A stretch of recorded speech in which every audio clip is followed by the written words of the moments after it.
Ladies and gentlemen, welcome to this week's Lib and Learn. Today is Monday, February 2nd, 2026. Beautiful day in Los Angeles. How's the weather where you're at, Pisco? Oh my God, it's cold. It is burr cold. And we had like a big snowstorm the other day too. And we still have the lingering snow, but it is freezing. Yeah. But that's just part of the life on the East Coast. And what did you two very handsome gentlemen get into this last week? Anything notable? Ira, do you want to start? He's been making the rounds on like these subreddit posts. I've been seeing IRI everywhere. It's really encouraging to see that we have someone as based as IRI, making the rounds. Well, they banned politics from live stream fail after I get 3 clips on there in 2 weeks. So I don't think you'll be seeing me. Yeah, I saw that. Yeah, they've done this. Are you serious? I believe they've done this before. That's interesting decision. Like just as you are making a name for yourself on that subreddit. Oh, I talked to that guy. Wait, sorry, go ahead. Well, I don't think I'm responsible. I think it's more that it turned into a PvP zone for Asmin, Destiny, and Hassan. The troublemakers and Hutch. I see Hutch sometimes being mentioned there. Occasionally, I'll see a Hutch post there too. The one that popped off the most was I was watching a protest that Hassan was at, and I commented that the police there were showing a lot of restraint, which was true because this was technically 45 minutes after they told people to disperse. And then literally right after I said that, a fucking flashbang pops off in the background. And that one that was really funny. It was, yeah, that was a funny one. Soy Pill, can you explain what's going on? Hey, it's me, the Soy Pill. I'm having boomer technical difficulties, so I'm on my phone right now, and I'm sorry to my audience who thinks that I'm competent. Obviously, I'm not, and I will be making a ukulele video soon. Is there a way for you to change the stream layout to horizontal or portrait instead of vertical? Because That's a good question. I think by phone it has defaulted this for you guys because you invited me on as the young new member and then gave me permissions to host and start all live streams for some reason. So I blame you, and I take zero responsibility. See, the thing is, it wasn't a gift, and it wasn't like it was a responsibility that Josiah gave you, and it wasn't a good thing. No, it wasn't. He didn't know my lack of technical prowess, despite my software engineering background. He really did not suspect. But you're a software engineer? Not anymore. I quit my job. I took a huge pay cut so I could do my true passion, which is YouTube shit posting. But racist. Yes. And calling people racist. Is there a way on your end? Is there like a settings where you can change the? I mean, it's not the end of the world, honestly. That's a good question. I mean, if there was you've buried the lead of mobile phones are dog shit, and so there's just no like controls or anything. I'm looking at this like I'm in a cockpit of a plane. There's a settings button. There you go. That's promising. That is very promising. Did something change when I hit the? I didn't change anything. I just settings. I felt differently when you did that. Nothing. Oh, your video turned off for a moment. My video turned. Well, so you just like it when you can't see me. Well, that's not what I said. Well, we can see you now. Oh, well, Speaking of live stream fails, real quick, I just wanted to touch on this real quick. I talked to the former Reddit mod of live stream fails, and he sort of explained what was happening with that whole controversy. I don't know if you heard about it, but I don't think that politics was the main issue of that subreddit. But again, that's me speaking from a perspective of someone who likes the political content, and I guess I'm sorry to see it go. Wait, did you speak to that guy? That guy? Stale 2000, yes. Yeah. And the multiple levels. What? Say it. You know what, man? Like, I feel like the way that he said it, he came across as very unlikable. But the stuff that he was saying was not necessarily untrue, in my opinion. I like the part where he said Reddit mods should be treated like celebrities and get free lawyers. Well, that was a little strange, but I do think like maybe, especially for the ones that are like super involved, there could be some kind of like revenue sharing kind of a thing there. Cause the mods, I mean, like moderators to me, when I think of Reddit, they're such a big part of that platform, probably more so than any other platform. Do you disagree? The last thing I want is my Discord mods to unionize. That's what I will be very, very harsh on any attempts to unionize or collectivize or get any benefits in my particular Discord. That's all I know. I will not be. You'll just be like full jank, huh? Oh, you don't like jank either. That's No. right. He said. Remember, there was a whole thing. There were people at the Young Turks that Oh! wanted to unionize. And he was like, no. I don't know what happened, but he was very much opposed to it.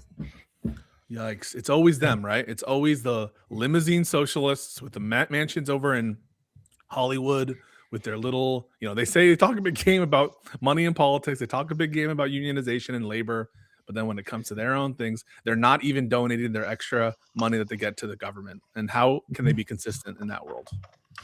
Boys, I want to talk about a couple things to kick off this episode. Okay. The first thing I want to talk about is the Senate primary in Texas. I don't know if you guys saw, but there was some fucking drama and shenanigans that happened today. IRI, are you plugged into what happened there?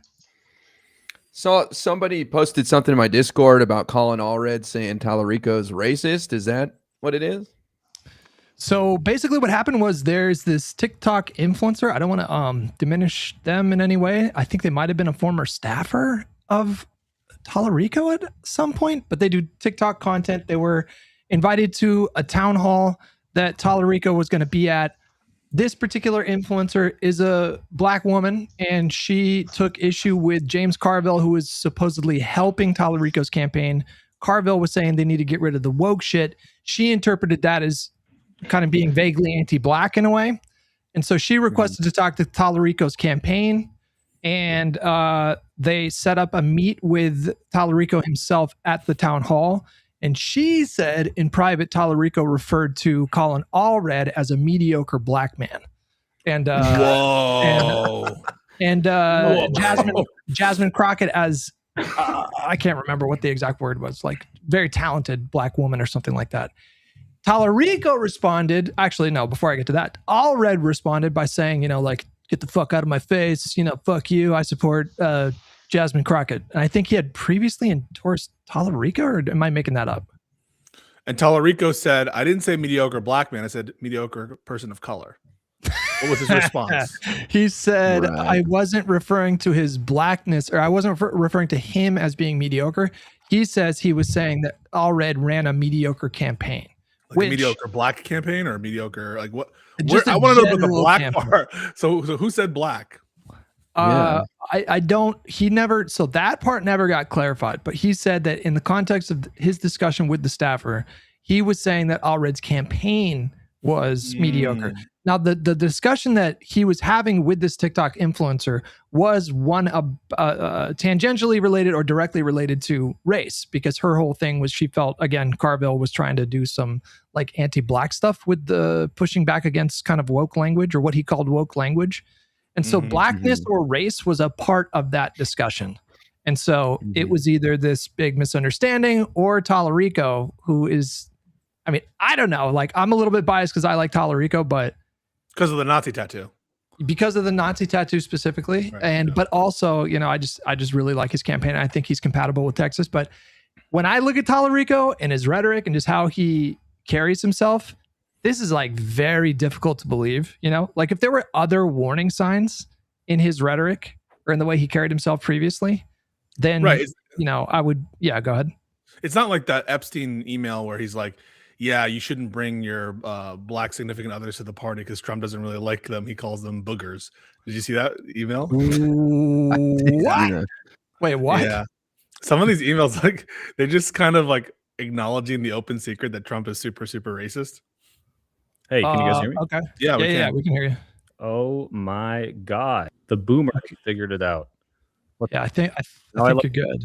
From a 2007 YouTube studio. You guys like this? You look awesome, man. Where is this? Yo, what's up, YouTube? Today I'm going to be reacting to normal things. Okay, that's not it. Oh, so you can't change the orientation while watching. Leave it like that. That's perfect. Okay, right there. That's good. No. Oh, because you're big. Back to the other one. You just like this. Maybe we should restart it. No, you can't restart it. I'll just go back to what it was. No, guys. Yeah, I know the Nazi tattoo. It's a joke. God, you can't even make a joke these days. Yeah, it says I'm not allowed to change to desktop while live. I think it's really cool how like mobile phones just made everything shittier for the past 20 years. Isn't that cool, guys? This really pisses me off because now we're not going to have a complete set. Like, you guys know those N64 cartridges? They don't have end labels on them, but like the other ones do. And so you can't have your collection showing. with the end labels on them. This will be like that. Like all of our other episodes. There's going to be the one live stream Yes. that's just kind of off. Yes, it's also like when they number all of them, and then like one of them is like not numbered, or they do like a 3 instead of a Roman numeral, even though they started with Roman numerals. The worst is when really they have the pisses me off. manga. This is a weeb thing. You might not understand, Pisco, but they like try to make like the arts match. So you get one big image of like Goku punching, but then a different company bought it like halfway through, and they're like, we're not doing that. And like his arm is just cut off by this big stupid label. I'm a big continuity person. Big, like I really don't want you forgetting about the previous lore you established. It's not going to work for me. Even if it's stupid lore, you have to keep it. Midichlorians, they have to mention them. It's part of the world. It's part of the world now. Did you know the original plan for 7 was George Lucas was going to have the Jedi like go inside like almost like the Fantastic Journey and like talk to the midichlorians, like the Wills, I think they're called. Can you believe we would have got that if Disney hadn't given us? Wow, so amazing. Cool. I want more prequel schlock. All right, should we talk about politics now? All right, now that we're all here? Yeah. Back to what Hutch was saying. Yeah. So, IRS, what the fuck are you talking about? So some TikTok creator seems to misinterpret it, or there seems to be a generation gap there that's causing a disconnect between her and Tallarico's campaign, I guess. I don't know. I don't know. What do you think in the end, based on everything you've read? Did he say that shit about Colin Allred?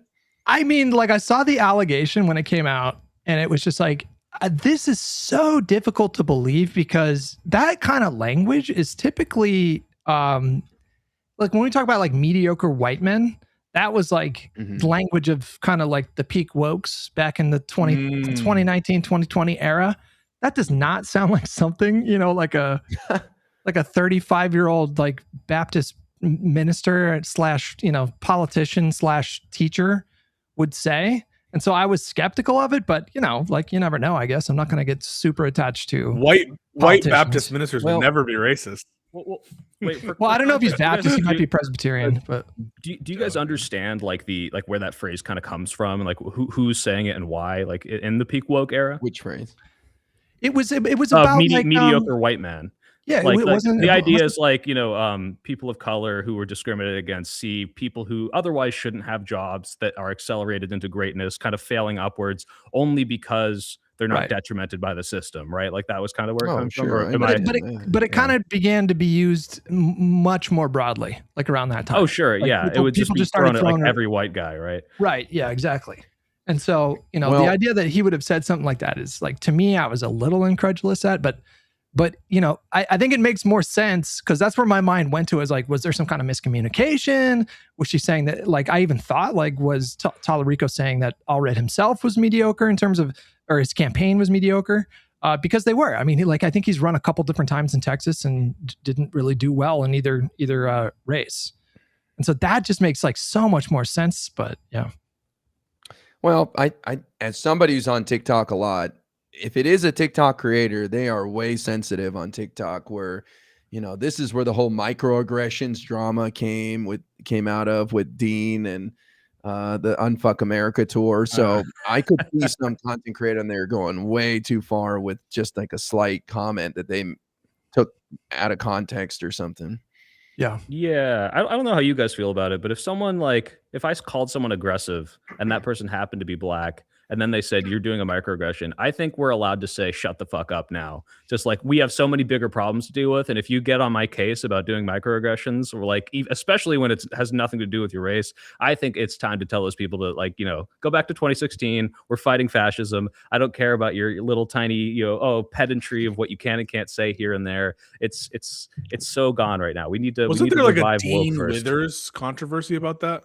Exactly. Like imagine Dean Withers and like these people that are already pretty careful about what they say, and it's like, oh, you said the wrong word here. This is speaking, by the way, of someone who just got banned on Twitter for a week because I told Drew Pavlov to do things that make him not exist anymore. You guys are so mean to Drew because he's stupid and he's a grifter. Yeah, he was. Listen, I just know that if we're gonna start doing these microaggression things, we shouldn't start with Drew. I'm not saying Drew, start doing it. Drew is a white man. Okay, that's what he told me. He's a very, very white man. He's an Anglo man. But I kind of agree with you that I was never bought into the identity politics shit. I thought it was cringe that we said that white people couldn't wear sombreros. I remember like having a big argument with some of the people. I was part of certain affinity groups on my college campus, and I actually I stirred the pot a little bit because I thought that was so stupid at the time. But I also think that people, like both sides of the whole, they get so bent out of shape about it one way, but they also like the counter reaction to it is also, I think, very cringe. But in general, if someone starts to like use that trope against me, I think that you're fine telling them to shut the fuck up. Well, I think it's died down quite a bit from the peak. It seems like a lot of people got really frustrated with how kind of, I don't know, policey those people were about language. And so, you know, we're in a new kind of situation now with where the culture's at. But, you know, I do wonder if this is going to have an impact on that race. Texas, I think, has a shitload of black voters, don't they? Don't they have more black voters than any other state? So, you know, the primary's coming up, I think, in 3 or 4 weeks. Like, it's really rapidly approaching. And so, you know, Polymarket had Tallarico like at 75% odds if you take stock in anything Polymarket does. But, you know, this could be kind of like dirty politics with the Crockett campaign just throwing something out there in the last month, but we'll see. Do you think it'll work, really? I mean, I don't know if this evokes this memory for any of you guys, but do you remember in the 2020 primary when it was Elizabeth Warren tried to say that Bernie Sanders was a misogynist because he said a woman couldn't be president? And I think the progressives just like kind of unilaterally just rejected this because, one, if you look at his body of work, this is just clearly not who he is. But two, like Bernie Sanders being like, you know, anti-women just doesn't make sense. And really what he said was, I don't think the American people are ready to elect a woman. But it was like kind of that last ditch, like, how do I differentiate myself from this person effort, like right before the progressive vote kind of would have coalesced. And I just thought that was such a lame thing to do. But what do you guys think? I mean, yeah, like Kamala came out recently and said that the country wasn't ready to, you know, elect a gay vice president. So it's a similar kind of thing there. Like, that's what that was all about. But yeah, I mean, do you guys think this has an impact on the race? Now? I mean, no. Pete, thinking about Pete. She wanted to pick Pete, but said that the country wasn't ready to elect a gay vice president. I think she's correct about that. Yeah, I'm seeing on Politico now. A mediocre comment has put Tallarico's Texas Senate campaign in the hot seat. It says here, the influencer Morgan Thompson, who posts under the username Morga_TT on TikTok, posted the accusation, a video on Sunday in which she claimed that Tallarico told her in a private conversation after a January 12th town hall in Plano, Texas, that he had, quote, signed up to run against a mediocre black man, not a formidable, intelligent black woman. That's what she claims. I don't know. He does that not. Sounds a lot worse than a microaggression. Wait a second. Yeah, Tallarico has responded. He put out a statement. He said, quote, in my praise of Congresswoman Crockett, I described Congressman Allred's method of campaigning as mediocre, but his life and service are not. I would never attack him on the basis of race. Now let's do both sides. Let's do both sides. If Jasmine Crockett had said mediocre white man, referring to Tallarico, would this even be a story? I think she has said mediocre white man in subcommittee hearings. I'm almost positive that she's actually said those words. So the reason I brought up the origin of the phrase, Pisco, was I was like, all right, I don't like this phrase. I think it's stupid, but I get where it's coming from of seeing people who probably shouldn't be in positions of power and kind of like get nepotism. But if you say it like towards a black man, like institutionally, like it doesn't really make sense. Like even though the other one's also dumb, it's like it even makes less sense to say, oh, he's a mediocre black man. It's like, well, like is the implication there being like he's a nepo baby also, but I'm also, because I'm a progressive, Tallarico is acknowledging that black people are held back historically. So it's like, oh, you're even worse. It almost sounds like he's making a racial comment there, I think. Yeah, I think it depends on how you hit it too. I watched the latest shoe on head video yesterday while I was doing the test of the green screen, and there's a way you can hit Jew and it just like, wow. And if you had just said it a different kind of way, I would be like, But she just the Alex Jones way, right? Right. Yeah, exactly. Jew.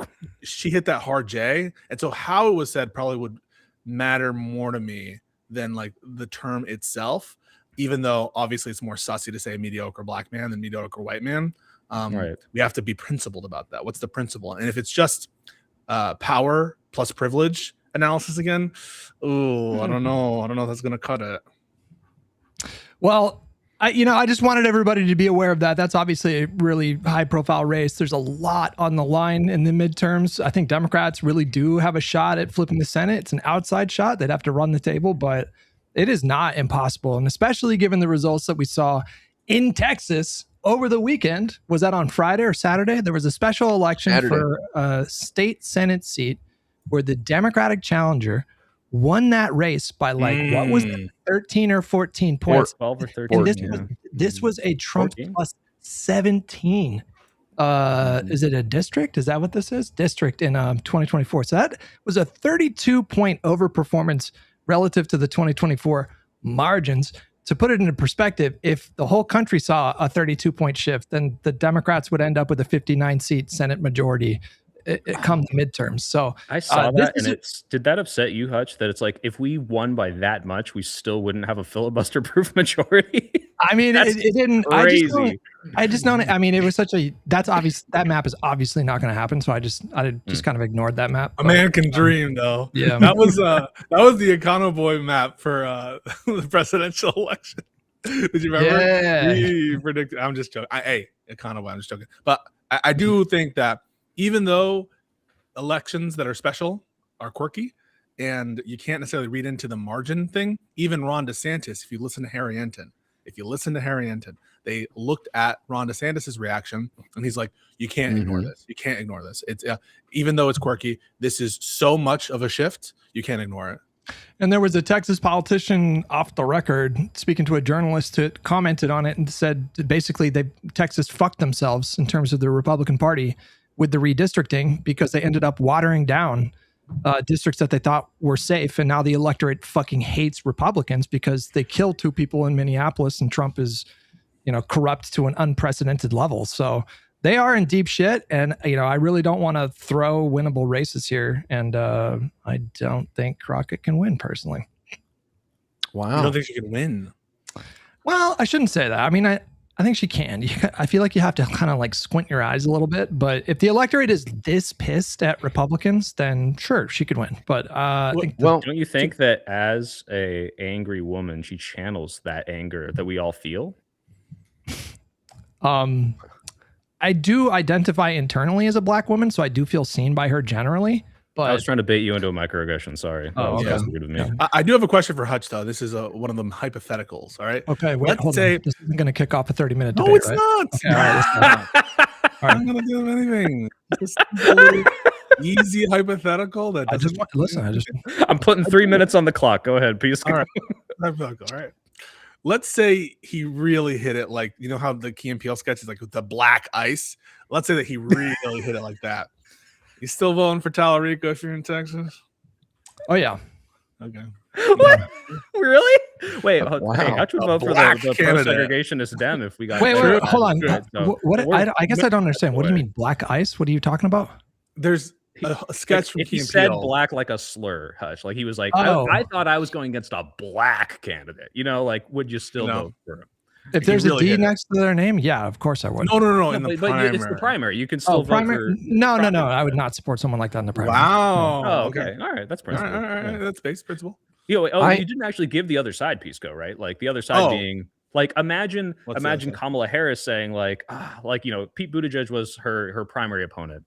And then all of a sudden Pete Buttigieg steps down and you get this fucking powerhouse Obama-like figure. And she says, oh, I thought I was running against some small town mayor gay candidate. And now I'm running against this powerhouse fucking Senate orator, right? Like, I think that's how he meant it probably. I'm going to say something controversial, all right? And I'm going to put up my liberal surrender hands. I'm surrendering, all right?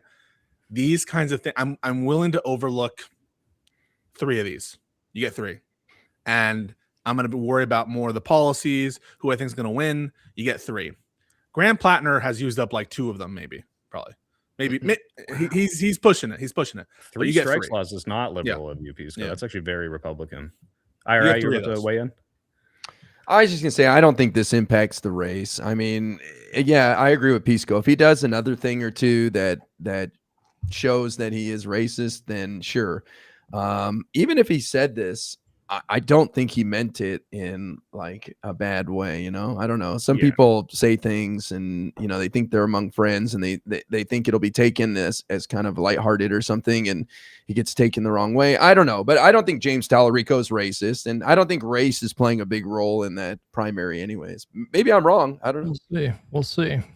Well, boys, there's a lot to talk about. I mean, do we get into the Epstein files right now, or do we save it for later? I mean, there's like 4 other things. There's so many Epsteins. It's fine. We can cover it quick. There's not that much in there. We keep redacting it. Well, you guys take the lead on this one because I find the Epstein stuff kind of.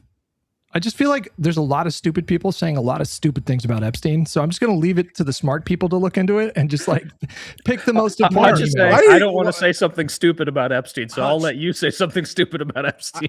I think you're playing into this meme where like people shouldn't respect you as a smart person.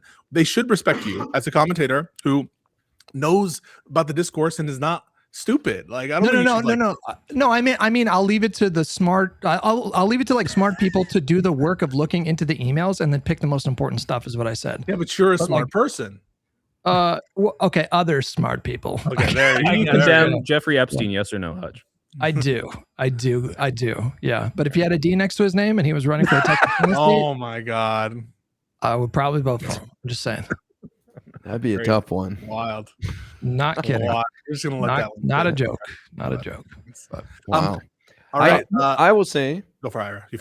I think the funniest thing. I shouldn't say funniest thing, but the wildest thing to come out of this is Elon Musk trying to lie his way out of begging to come to parties on Epstein Island. Jeez. Yeah. And his daughter. Did you see his daughter came out and confirmed that she was on? Did he take her to the fucking island? Did he literally take his daughter to Epstein Island? Is that what No. I think what she's confirming is that he was in the area as per the emails. And I don't think she needs to really confirm it anymore because he came out and said, yes, all these emails are valid by saying, well, clearly, if you read them, like I didn't go to the island, which actually does seem to be the case, which kind of makes him like more of a loser. Like even the pedophiles don't want to hang out with you.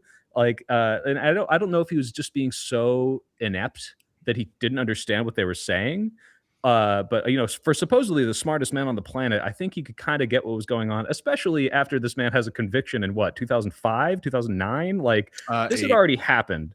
Yeah, 8 or 9, right? So like after that, to be begging to come to the wildest parties and to have like 3 foreign people who have to show their passports visiting at your facility, like. Yeah, you don't really get to play stupid and say, I had no idea what was going on, and I never wanted to go to the island. This is so bad for him, and yeah, I can't believe he tried to ignore it all day, and then he was like, oh, actually, it's not a big deal. I think it's funny that IRI starts there because I do think that even though it's kind of like a joke or whatever, because it's a specific contradiction, I think that it's correct that there are bombshells that are coming out of these releases. There are. Don't let people tell you that they're not. A lot of it relates to metadata, the when, where, and like who to who, like who's sending messages to Epstein when, and who's contradicting statements they said before. Is there a basis to think that Lutnick lied about that? Elon, Trump himself with some of the emails that are coming out. So that's one of the big bombshells is we now have confirmation of, at a bare minimum, some lies from very prominent people. Number 2, we have now, I think, significantly more smoke for some particular theories, but I will stress, not yet, in my opinion, smoking gun for some of the most, like, I would say, embedded theories in some of these different subgroups. That is to say, there are a lot of communications between former Israeli prime ministers and Epstein, and some that bear on, for example, Palantir and Peter Thiel and Andreessen Horowitz. So there's a lot. You can tell that there's communications and knowing connections in these ways. However, if you just let the connections themselves and the metadata run wild on your imagination, it could lead you anywhere. So I want to caution people that bare allegations, for example, of Trump, you can't establish that they're true yet, right? And also that the mere connections don't show the overall systemic nature of the alleged conspiracies. And so what we should be demanding is more transparency, Inspector General report, or a special counsel report that explain, wait, did you follow up on these connections? What did you do? Did you actually go and try to interview Peter Thiel? Did you try to go interview Ehud Barak? Did you try to talk to these people? And then we can see, all right, are they still hiding stuff from us? And are all the smoking guns part of the redactions that have been, as of yet, not sort of publicly disclosed? Yeah, Pisco, on that, I mean, IRI, you said the funniest. I think the funniest thing to come out of this, and it is the worst part of what you're describing, Pisco, was people seeing that Mamdani's mom was like in a correspondence. And just because you corresponded with Epstein does not mean you're on the Epstein list, right? Like, this person was a wealthy, connected person talking to thousands of people. And so the new conspiracy, just like the Justin Trudeau is Fidel Castro's son, is Mamdani is Epstein's son. You can draw that conclusion if you're stupid and you just like grazed over the emails. Yeah, so, there's a lot of that. You got to be careful with this. There's a lot of that going around. I appreciate, Pisco, you framing it the way that you're doing, because most of the people, I feel like the creators that are covering this, I feel like are just fucking. To me, it's just so scummy, because there are like very real victims involved here, and like it's broadly like not funny, but people are taking any kind of reference to someone's name or any kind of allegation whatsoever and taking that to proof mean of culpability of the worst. Yeah, they're part of this like cabal of like pedophiles. And it's really, really important to stress that like there's plenty of corruption now that's been shown in terms of the cover up, in terms of how they approach it, proven lies. I think that like Bondi should be impeached, or there should be impeachment hearings over this. I think there's plenty here for us to allege, and plenty of smoke for us to be like rightfully demand more answers. Here's the problem though. I'll give you an example. This guy, DC Drano, you guys know this account is fucking stupid. He's one of the assholes that like lifts up these Epstein binders.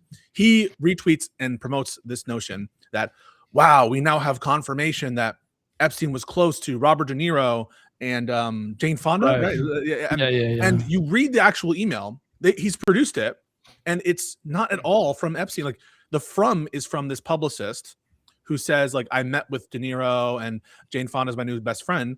There's not even an allegation within that email that Epstein he's like one separation away from even ever having talked to those people. Like maybe it's the case that Jane Fonda and De Niro went to the island at some point, but this doesn't show it. And so you have to be careful. Definitely don't like be a cover for Epstein or for any of these cronies or for Trump, etc.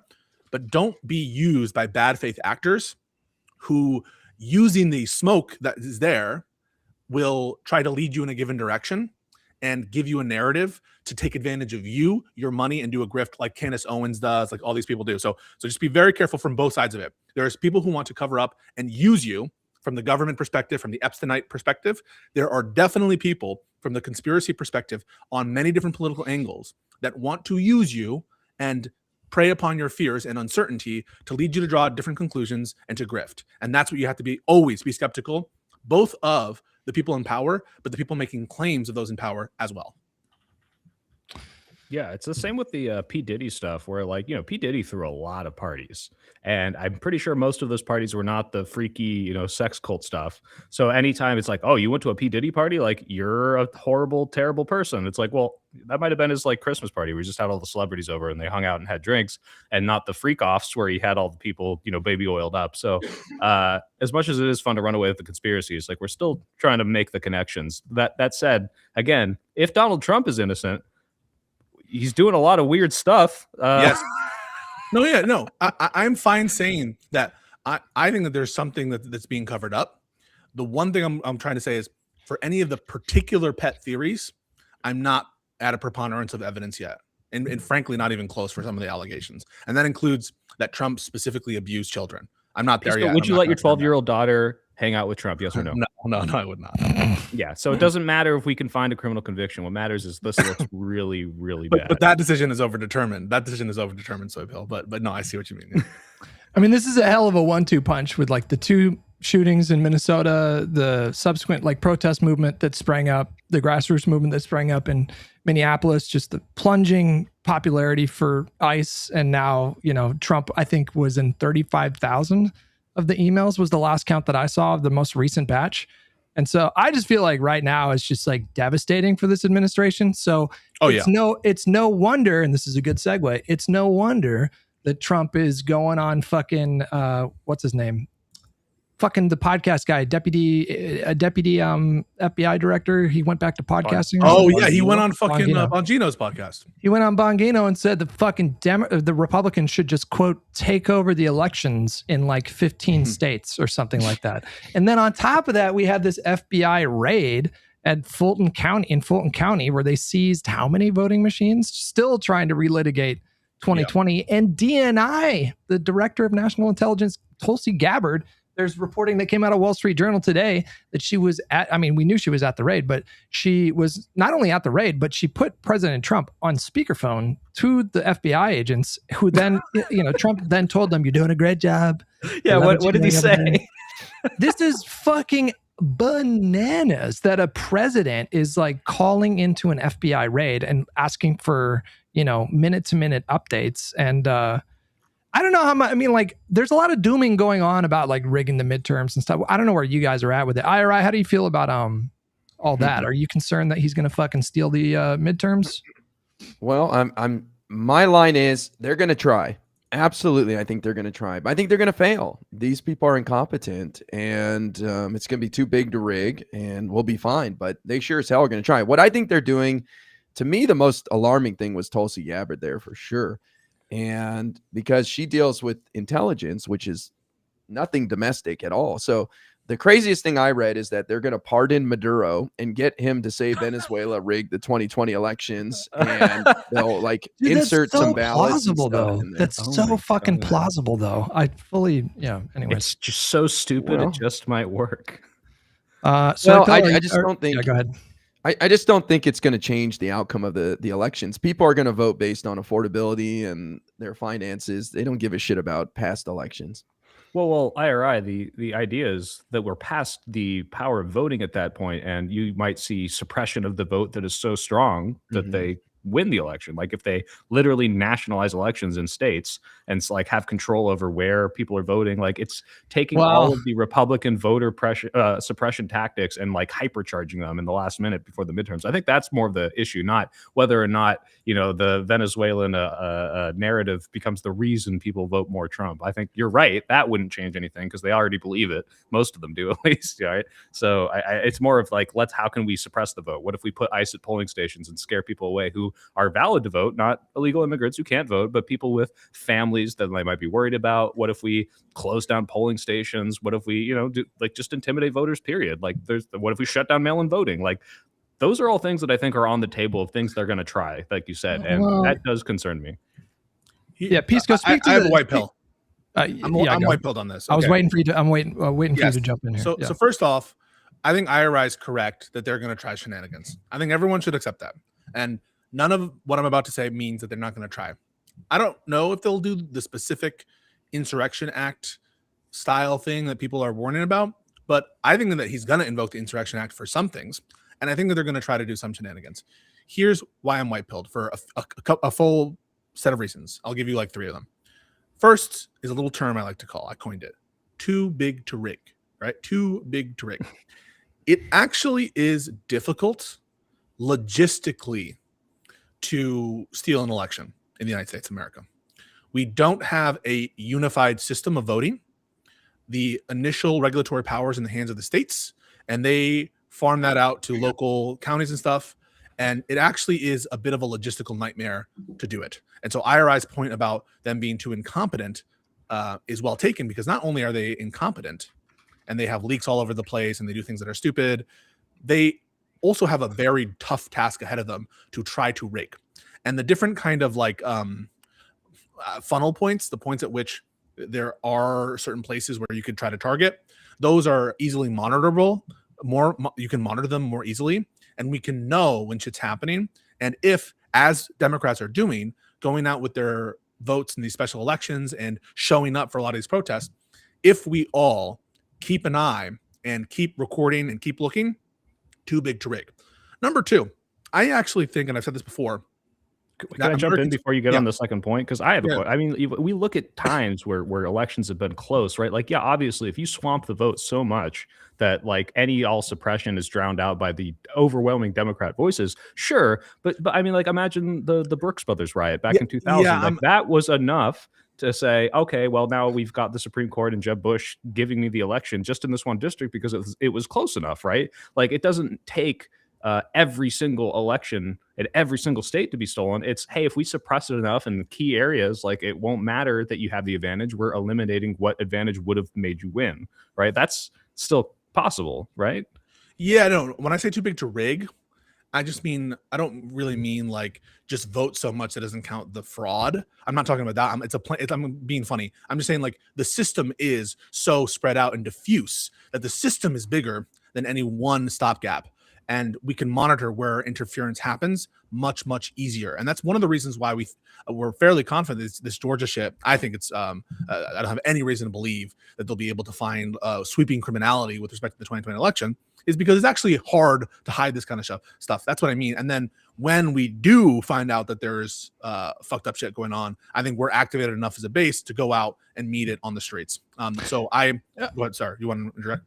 Well, you know, IRI, you mentioned incompetence. I think it's a mixture of incompetence and corruption, because what's happening right now within this administration is Donald Trump is, you know, handing down these edicts to his cabinet members to specifically like go after specific people or go after like this specific location in Fulton County.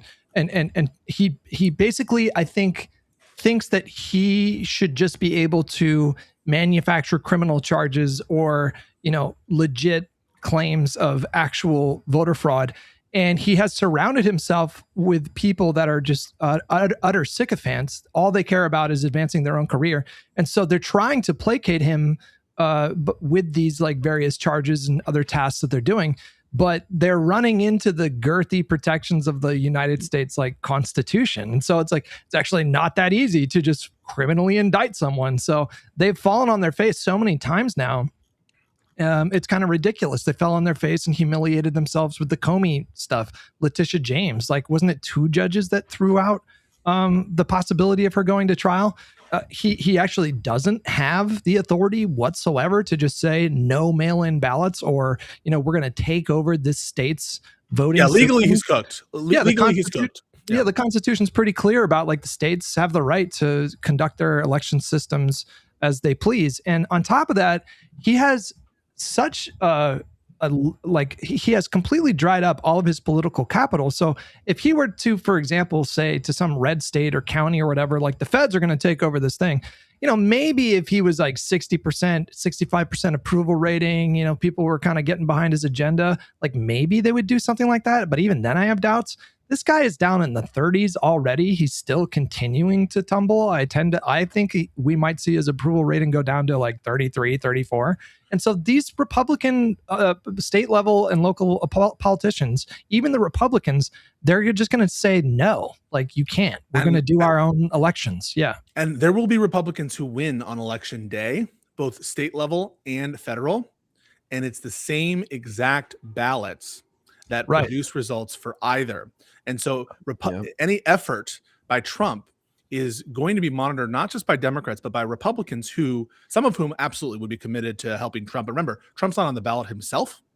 And so they're going to have to be, he's going to be doing the kind of fraud or whatever he's doing, interference, to put this stuff on the scale for Republicans, many of whom owe their legitimacy to these very ballots. And calling them into question is going to introduce a lot of legitimacy concerns for the very Republicans who in many cases are monitoring. That's one of the reasons, for example, that people in Georgia, for example, Raffensperger and Kemp, right, as the governor, that their victories, in spite of what happened in 2020, et cetera, was a vindication for them. And they didn't want to downplay it by saying that there was massive fraud there. And so that's another institutional structural benefit for Democrats, in addition to logistical concerns. And he's cooked legally. The concern isn't legal, because everyone kind of grants legally he's cooked. It's, will he do something in spite of the law? And that's what I'm trying to address.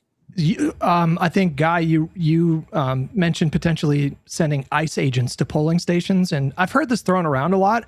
Like, guys, take a look at the fucking country right now. If you're not white-pilled, I feel like you're not really paying attention. Look at Minnesota, to me, that's like real bravery. When I look at the Iranian protesters who were being murdered by the thousands, I was like, okay, that's like real bravery. Like, we don't really understand that kind of protest here in the United States.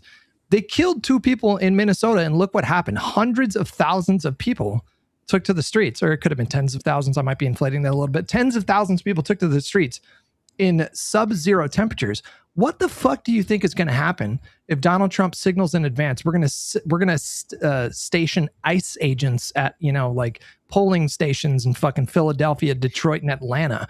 That is going to make such a Democrats votes are more concentrated that way, and they are going to show, bro. He's going to piss off those electorates, and they're going to see a fucking 20 to 30% increase in voters. They're not like the American people are not taking this lying down. So I'm just not concerned about that at all. Like the whole ICE thing at all.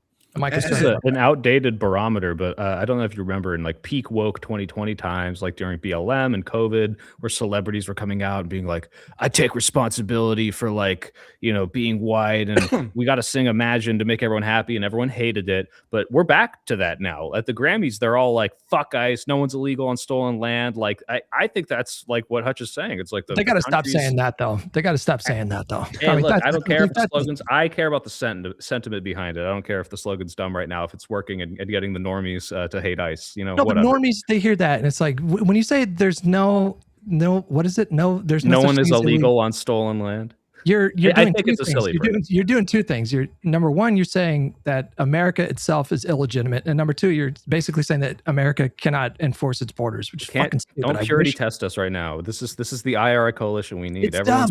I'm just saying that particular phrase, we need to put it out to pasture. It's a stupid phrase. Okay, I agree. I agree. Well, I'll say that it looks like we're maybe on the precipice of ICE being neutered as well, because Chuck Schumer's asking for some big shit. Like ICE take their masks off, body cams on, got Israel aid. And so good segue there. Did you well, but I'm just saying. Yes. He said one of the best and most important jobs as leader is to fund Israel. Thoughts? But I thought this was part of the ICE package. Like some portion of ICE's funding has to go to Israel. Let's not talk about Israel. Okay, go ahead.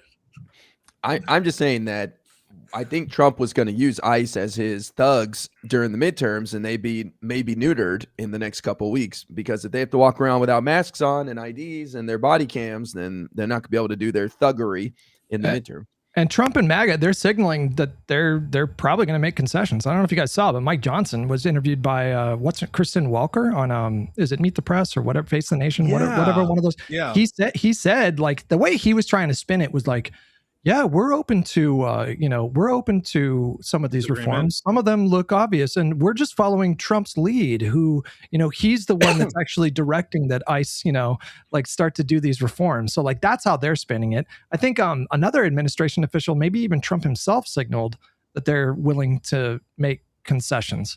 And so, yeah, I mean, this is a weak administration right now. That's pretty significant. Like if they actually do grant, I think the 2 biggest ones would be body cameras, and then what's the other one? Like the mask one, that would be big, but like the no roving bans thing, that would be huge. Like, because look at what ICE is doing in Minnesota right now. That's all. It's just 2,500 to 3,000 agents. Just they have warrants sometimes, I guess, but they're just literally just patrolling the street and pulling over black Uber drivers at the fucking airport. And so, I mean, those to me are the most important concessions. I know, Pisco, you had some thoughts about like what you want to see. Yeah, my thoughts are, though I want to give IRI space because I've been talking a lot. IRI, did you want to say something?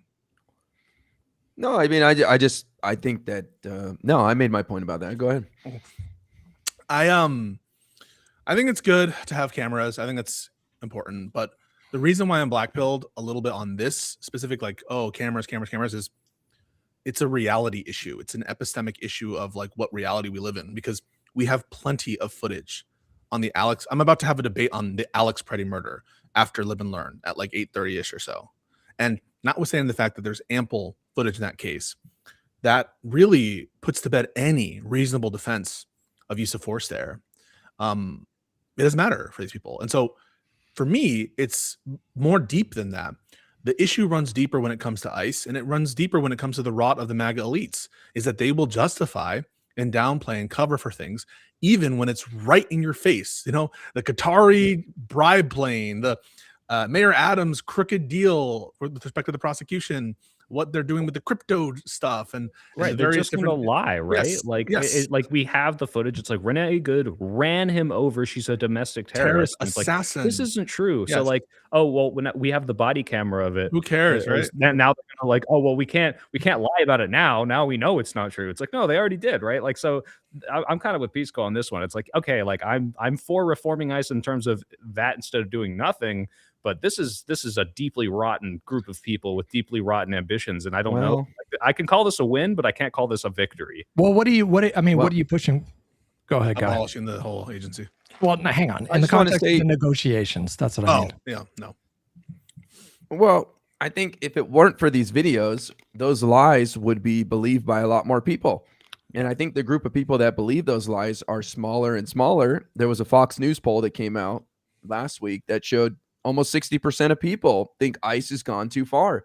And if it weren't for those videos showing what actually happened, we wouldn't have people where they are now with pushing back on ICE and pushing back on Trump. So I think if every officer has a body cam on, then it's going to be much, much harder to get away with the lies and the bullshit. I totally agree with that.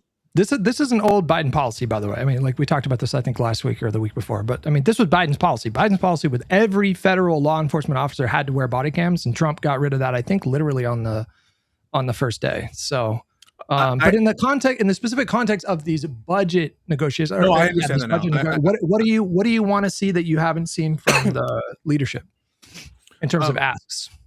In terms of asks for the other side? Yeah. What concessions do you want leadership to make or ask for? I will definitely address that. I just want to address what IRI said real quick, and then I'll say where I think the leadership has been failing in some of the negotiation. So with respect to what IRI just said about the cameras helping generate narratives, I think he's correct about that. All else equal, it helps. But my point is just that it's a symptom of the problem. The deeper problem is no one expects this administration, even in the context of blatant evidence, to hold these people accountable. And if there is no expectation, even in the clear cases, even when the camera shows like whatever, they're not going to be held accountable. They're going to give the suspension and there's no expectation they'll be charged. Well, in what sense is this going to actually deter ICE conduct? Okay, it's on camera. Is that actually going to cause the ICE agents to change their behavior? Or will it just change the impression of people? I'm hoping that it does both, but I'm not sure about that. As for the negotiation aspect of it. Wait, hold on real quick before you get to that part. In that Senate race that happened in the special election in Texas over the weekend, that was like a very Trumpy district is my understanding. It was like 55, 60%.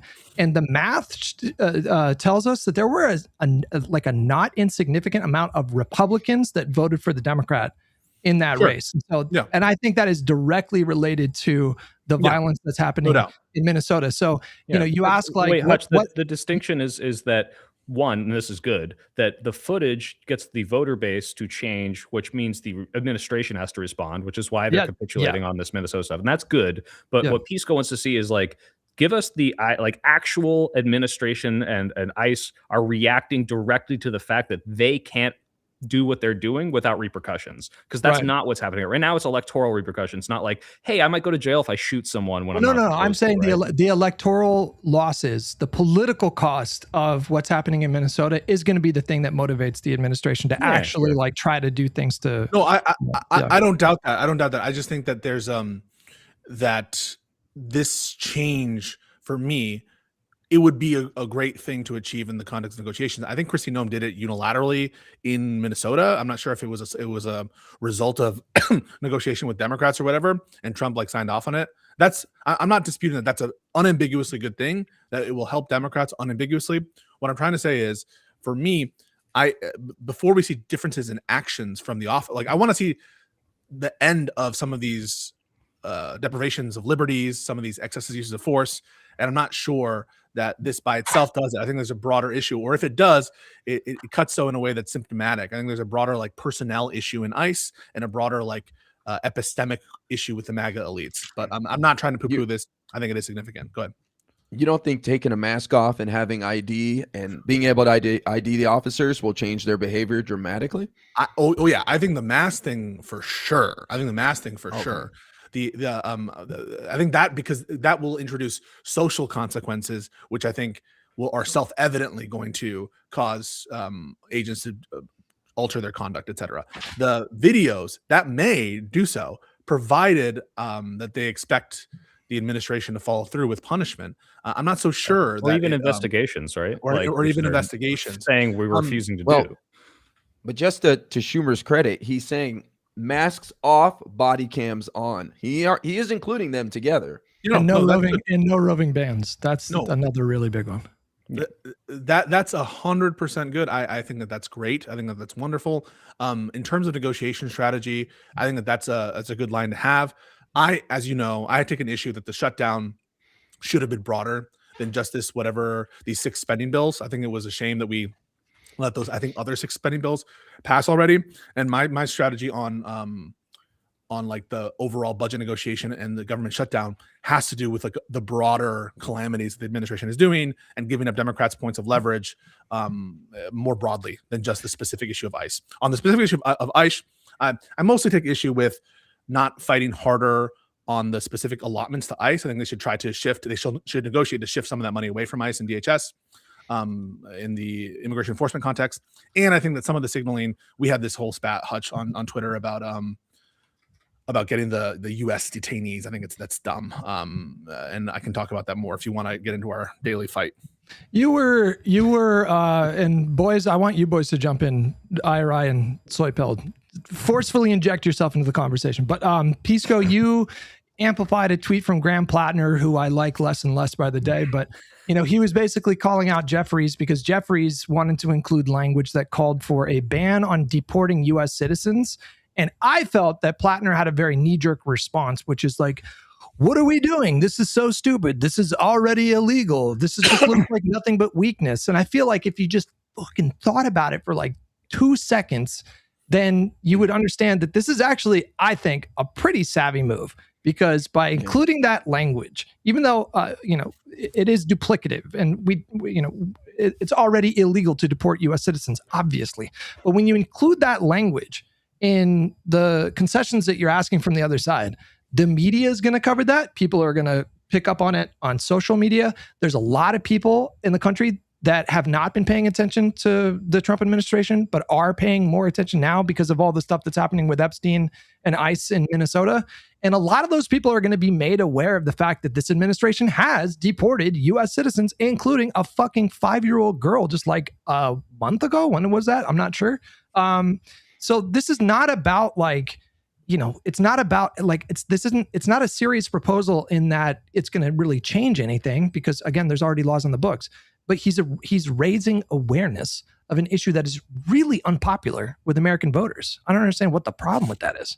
Yeah, sure. Wait, let me give my interpretation of this as someone who agrees with you, Hutch, because I think this is politically viable. What I see in this knee-jerk reaction, and this is not to defend Plattner in general, because again, I also don't like him the more I see now. Not his politics, just the way his judgment is. But the idea is, time and time again, we have seen Democrats do some kind of policy like this and then kind of brag and tout this as a win when the policy itself hasn't, as you said, changed anything. Obviously, this is a politically good strategy if you're going to force the Republicans to say, no, we don't want to vote on that for whatever reason. But if you're going to come out after it passes and be like, look, we did it, guys. And it's like, great.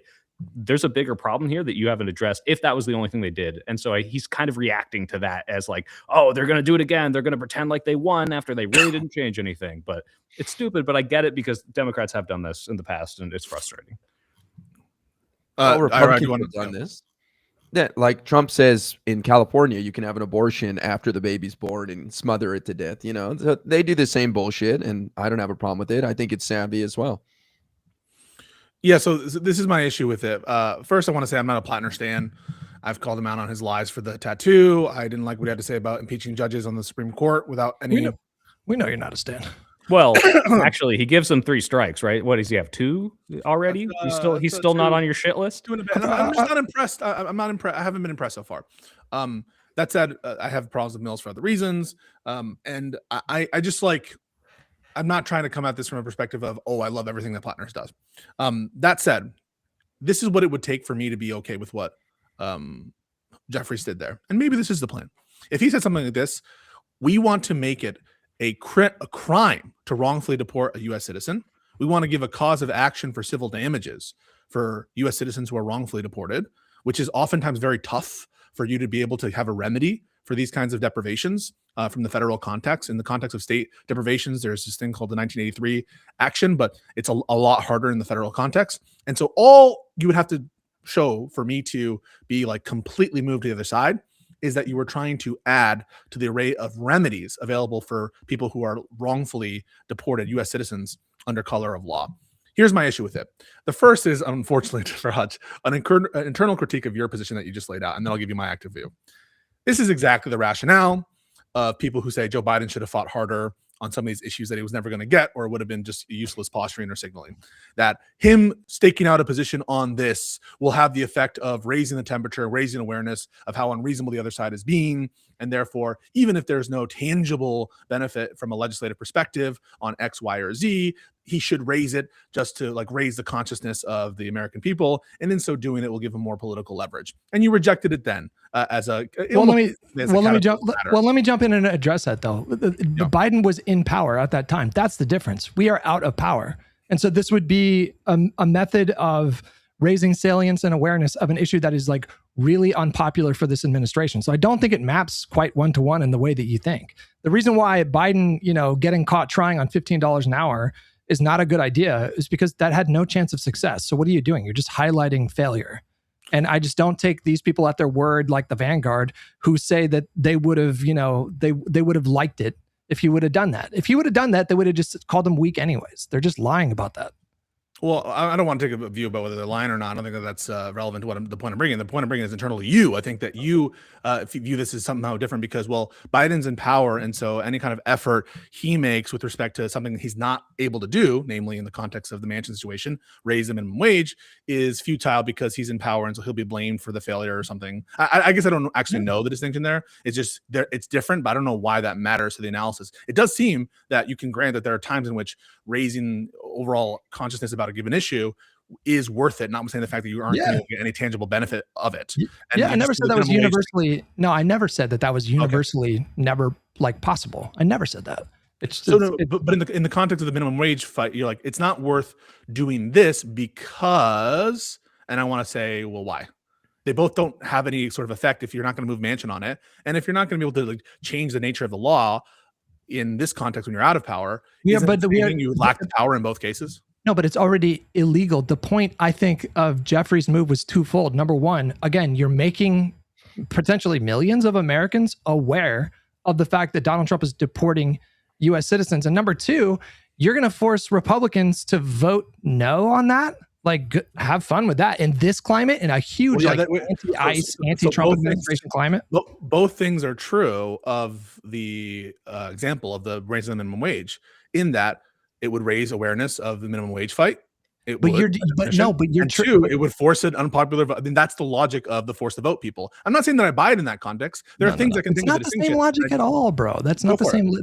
The force to vote, they're fucking fully delusional, because the way that they rationalized that was that, you get everybody on the record and then you just primary everybody who voted against Medicare for all. This is not like a serious proposal. It's just LARPy kind of fantastical bullshit.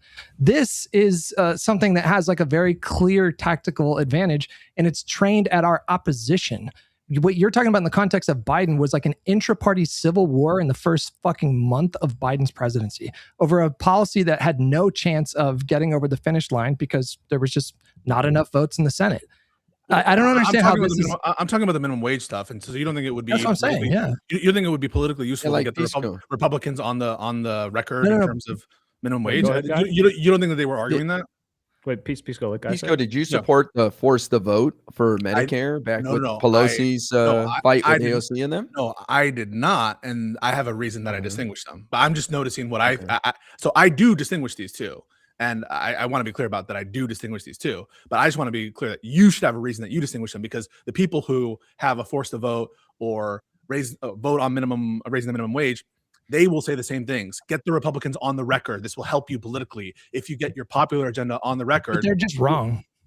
They're just wrong because, like, for the party that's just wrong. That's conclusive. No. Right? They're just wrong because the party that's in power is going to get blamed for the failure. So, like, if they did a force the vote on $15 an hour minimum wage, the conversation online is not going to be about Republicans not supporting a $15 an hour minimum wage. That's baked in. We know this about Republicans. The conversation online is going to be, oh, look at this, like, failure. Like, Biden is starting his presidency, waging this public fight over 15, and then he failed. That's what would have been the narrative.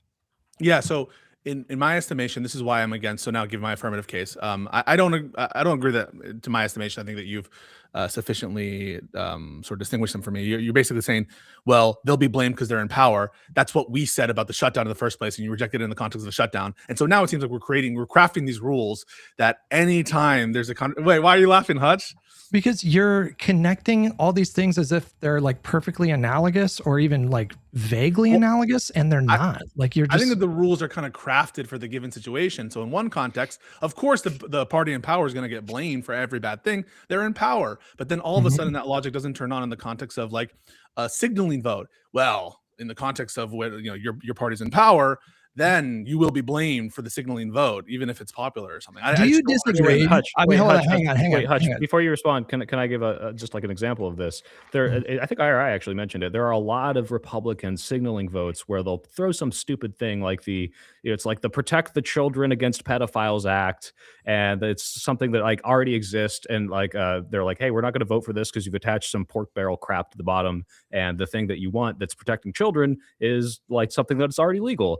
And this doesn't really hurt Democrats, right? Like, even when they are in power, this happened during Biden's administration. So this could work. It also couldn't work. And the idea that, like, this will definitely work and it's genius, I think, is kind of what Pisco is poking at, is, like, this could work. He's acknowledging that. But the idea that, like, oh, this is, like, a perfect move, this is the best position, isn't necessarily supported by any polling or evidence. I think it's bad. And so I think, like, you don't need the vote aspect of it to raise awareness of the U.S. Deportation of U.S. citizens.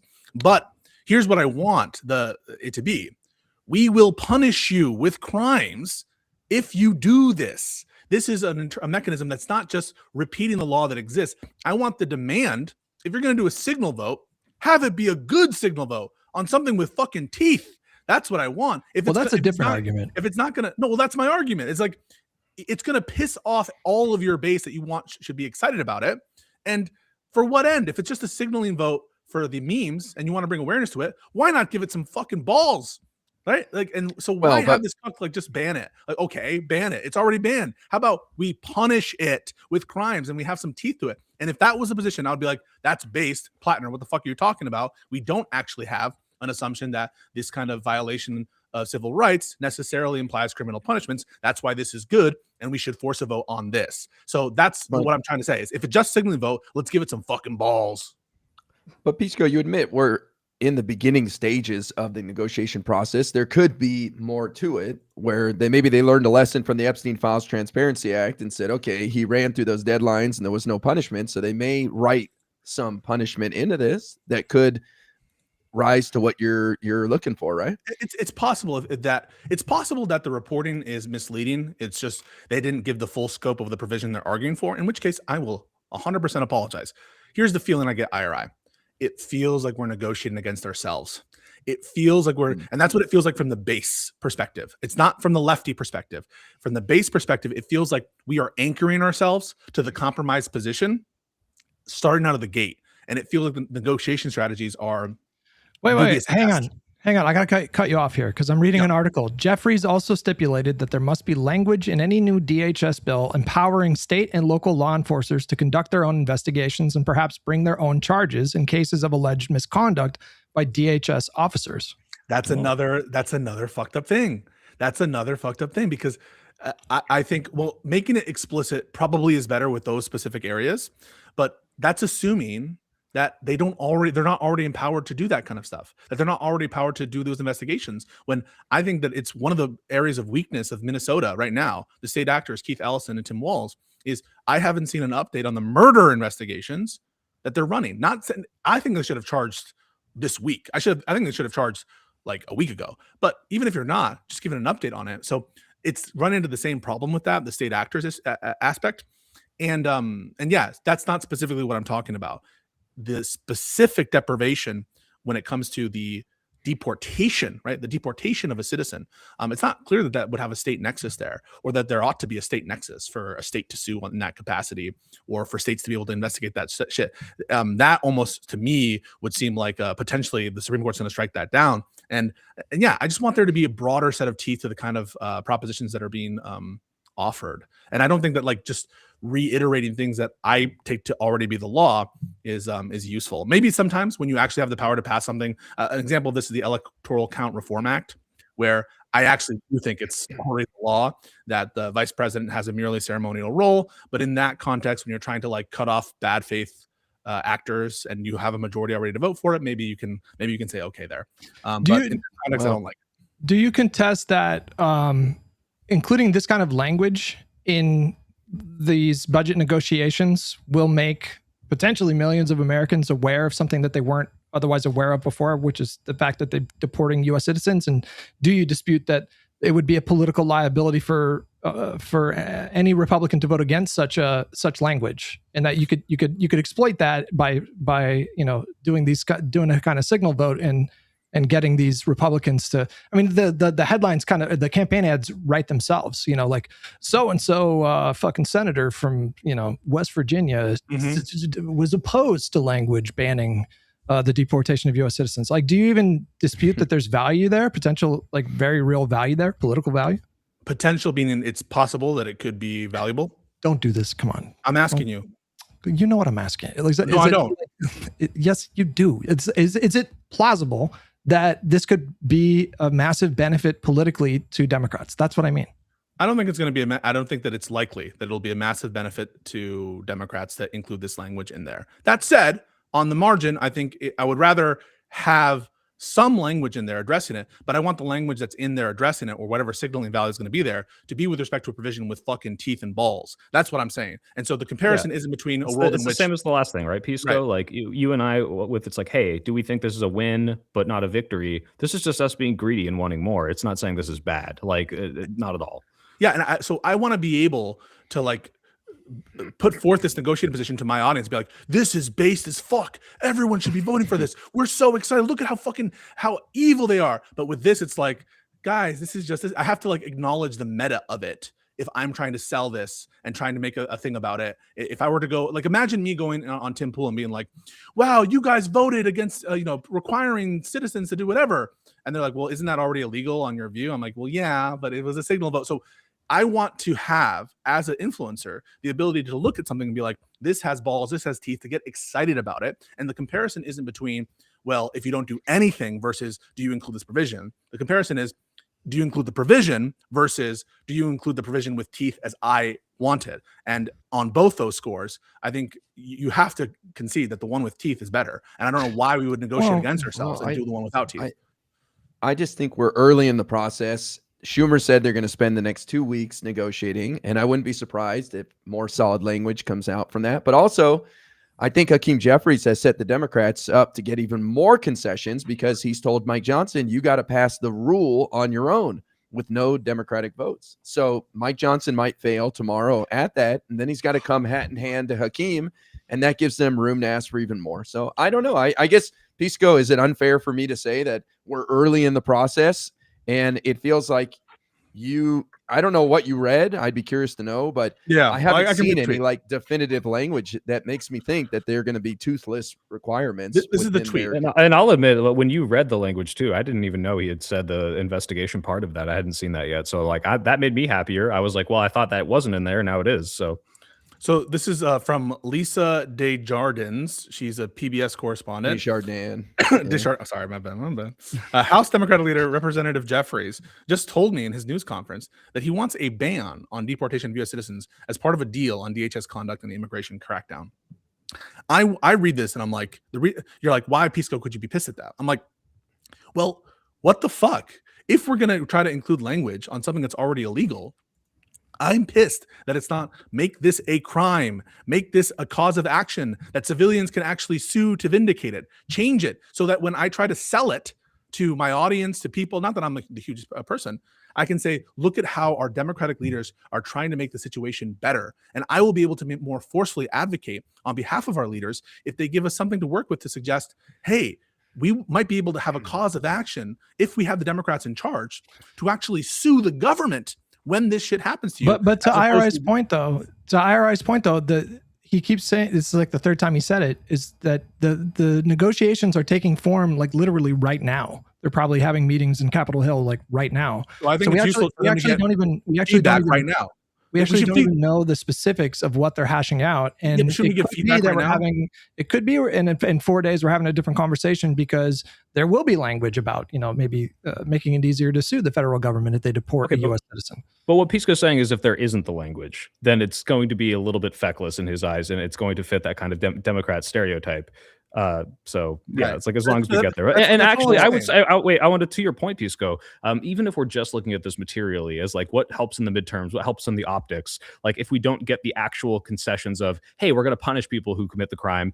What looks better? What invigorates people? Hey, I'm going to enforce the law on the books. And it's like, what the fuck? Like they're already there. Or I'm going to change this and make it better. Like that language of I'm going to materially improve this, and not, hey, we have to enforce the laws on the books. It's just better messaging. But like, it would be under the executive branch, the people that would be doing these kind of prosecutions. And so like, let's say there's no doubt. Well, there's no doubt about that, but there could be a civil cause of action as well that they could create. So anything that's enforceable, if it's a criminal penalty or whatever, presumably the federal government would be the one enforcing that. There, you could include a civil component into it as well, giving the right to sue. But even putting that aside, Hutch, like it's just an easier message. We're changing fundamentally how it operates when this happens. And for the same signaling reasons that you state, but the signaling of just keeping things, rebanning it, I don't think for me, it leaves me in an annoying spot where I'm having to get excited and like excite my audience about provisions that I think have no effect and are lame. Well, Pisco, I applaud that you want more to fight on behalf of the Dems. I say that sincerely. Like I appreciate that. But I think this is just a passing comment from Hakeem Jeffries to Lisa. She's a PBS News reporter. He's just trying to throw something out there like we're going to get them to not ban, throw out Americans, whatever. But I really think the masks off, body cams on will be the teeth of this and neuter. I know Hutch thinks the warrants and all that and the no roving bans, but I think the masks off will completely neuter what Trump is doing with ICE. So to me, that is the big part of it. Yeah. I think people also need to understand that this is a pretty remarkable moment in that the minority party seems poised to extract like actual, meaningful concessions. Does that ever really happen in government? So, they are the minority party. And so I do think they should be aggressive in these negotiations and, get as much as they can. But I think like, honestly, right now the Democrats are doing a pretty fucking decent job. And in terms of averting a larger shutdown, I don't understand the idea that we gave up our leverage, because the leverage right now is the fact that this administration is just like in a free fall with the public. If the election in Texas was not a wake up call for the Republican Party and the Trump administration, I don't know what to say. Like the leverage still exists because the public is like revolting. So we don't need to threaten like a larger shutdown. It just makes me think that you're like a chaos agent. Little bit. No, I don't think we need to threaten a larger shutdown right now because of what you just said. But imagine, because this is what you were saying, 2 months ago when the other shutdown ended. If this hadn't happened, if two people hadn't been shot on video in this visceral way, do you think we would have anywhere near the leverage we have right now in this partial shutdown? Because I don't. No. Yeah, like I don't think any of us could have predicted it would get this bad this quickly in this many weeks. And it's good that we don't need to do a full shutdown, but I think it might have been a different story had ICE just been going around doing their job and not getting captured being evil. In 4K like they are. So there's just too many Democratic senators that don't like shutting the government down, and so it's just really difficult to imagine. And then something like this comes along and it changes the politics. But I have a more radical view than you. I think that we should be more okay with shutting this motherfucker down. And you think that that's too risky, and like that's our fundamental disagreement on that. I don't think that it's meaningless to IRS point and Hutch's point. These are meaningful in the sense of having cameras, and if it's a case that we're able to enforce it, not masking the officers, that is significant. I do want to say it's not the case that minority parties never get concessions. Under Biden, the minority party got the concession of how long the delay for Ukraine funding, right? This is an important centerpiece of Biden's foreign policy is to support Ukraine, and they were able to cut that out of the after they negotiated a CR across the aisle, a fair negotiation. Trump essentially was able to shut this down with the help of his cronies in the Republican Party because they had that like veto vote in the House of Representatives. Now I understand in that context they had a majority in the House of Representatives. I understand that, but similarly, right, the Democrats have the ability tangibly to, with the filibuster, do effectively the same thing. So that's all I mean. That's a pretty big distinction. I mean, they control the House. We're the minority government. So they're, you know, if you control the House, you have more leverage in these kinds of negotiations. I think that the ability to stop the legislation is the same in both contexts. And that's why I don't ever understand the view of people who are like, well, I'm okay with Democrats voting against like whatever Republican CR or funding bill. But when it comes to the Senate, I think the Senate should invoke cloture. I don't understand that distinction, right? Like if it's good for the House like uniformly to stand against the funding legislation that happened before in the first shutdown of this term, why would it be good for the Senate to invoke cloture or not vote in that same way? And so given, I think it's a power question. I think in both contexts, there's a power to stymie the administration, both with the Senate filibuster perspective and the House majority perspective. But maybe you think differently in terms of the optics, but I just don't view, and I think Ira has made this point before, the American people aren't like read into the procedural morass of the House of Congress and their ability to, you know, what does it mean, this filibuster thing? Like I would say probably 8 out of 10 political commentators don't understand it. Yeah, and supposedly Trump called Chuck Schumer saying we can't have a shutdown. What is it going to take? And so he, you know, a lot of people say Democrats got nothing from the first shutdown, but it does seem like Trump is terrified of another shutdown for some reason. Democrats unequivocally won that first shutdown, like hands down, just unequivocally won that first shutdown. So I don't understand that logic. Whatever.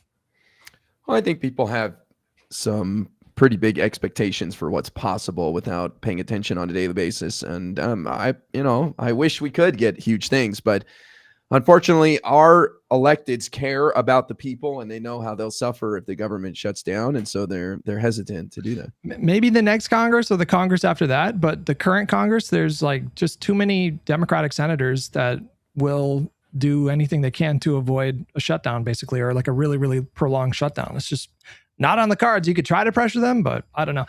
I feel like we should also be reminding people that in moments like these, if you live in a district where a Republican is serving, or if you live in a state where a Republican is serving, you can call their office and leave an angry voicemail. You can organize protests outside of their office. Like we don't need to just be pressuring like Democrats right now. It just kind of drives me fucking insane. They are susceptible to pressure in this moment, obviously. So yeah, like even if you have a Republican family, talk to them about church, like present these issues as they are, show them videos of people being shot and be like, hey, call them and tell them to stop this. This is like the grassroots stuff everyone talks about. Like, hey, local politics is just as important. Well, local politics sometimes means getting in your community and pressuring your local House member. Like you should know who your local House member is and yell at them. Like you can do this. It's great.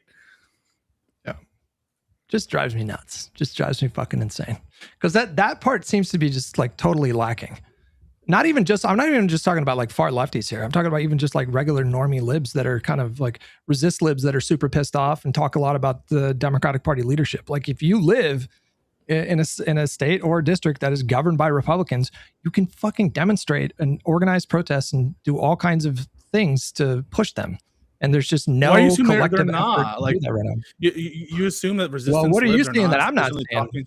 Well, yeah, that to be fair, Hutch, you are seeing the Twitch, Twitter, or keyboard warriors, right? Like, who probably aren't doing these things, but trust me, the wine moms, they're out there calling for blood in the streets. They're already out there protesting. Yeah, no, that's what I'm saying. That's I'm talking about them. But like, they could just as easily organize protests outside of Republicans. That's what I'm saying. They are doing this. I've seen that. Is there a reason why they're not? In super liberal Berkeley, they're out there at the local ICE facility. I know people in Pennsylvania are doing it at their local Republican office. Like again, I don't have the data on this, but like I think the resist libs have been kind of on point with this. Like if anyone's screeching into the void at Democrats, it's usually the terminally online people that don't have these communities. But I do think the resist libs are out there, and part of the apology tour for like being right since 2015 about Trump being Hitler. 100%, and super fucking on point. And one other thing is part of the reason why it's concentrated in these Democratic areas is because that's where Trump is targeting with the ICE stuff. Like he's targeting these Democratic states and Democratic cities. And so that's where you're seeing like an outsized part of people calling out and talking shit in those places where the biggest effect of Trump's corruption and deployments, whether it's the National Guard, military, or ICE. Yeah, I think we moved on from something really quickly, and I want to revisit, even though it's not serious, but it's Trump live calling these people during raids. Can you imagine him being like the guy in the chair? Like I'm looking and you're all tiny little yellow dots down there, and I don't really know which you're, maybe left, maybe right. I don't know. Just go in. Like, I think that's fucking hilarious. I think I want to see the Trump Situation Room when we're doing like the terrorist raids and like the fucking SEAL Team 6 telling him to shut the hell up while he's in their ear, because I would pay money for that.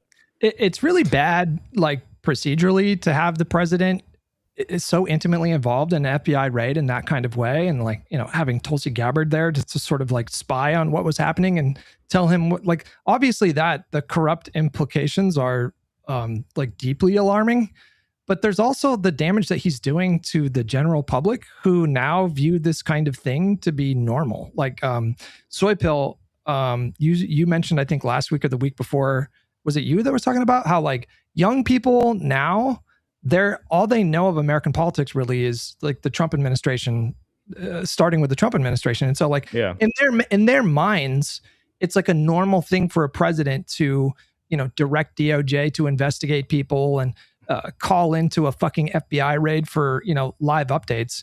But it's not. These are like deeply corrupt actions. And, you know, I love Josiah. Josiah's my boy. I love Josiah. He's my boy.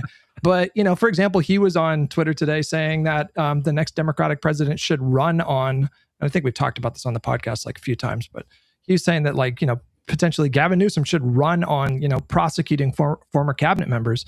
And no, wait, shouldn't. I agree. Absolutely, you should. No, absolutely. No. I want trials. I want Nuremberg trials. Okay. The difference is the decorum's out the window. The decorum's out the window. It's absolutely out the window. And when they've actually done the fucking crimes, I absolutely want the ability to go into that voting booth knowing my vote is going to help punish the people for fucking trying to cheat and steal and kill Americans. I want them in jail for this shit. I am. No, I would refrain from Jones QAnon. Hutch, I would refrain from like commenting in depth about specific actors unless really, really pushed by like some questioner or something.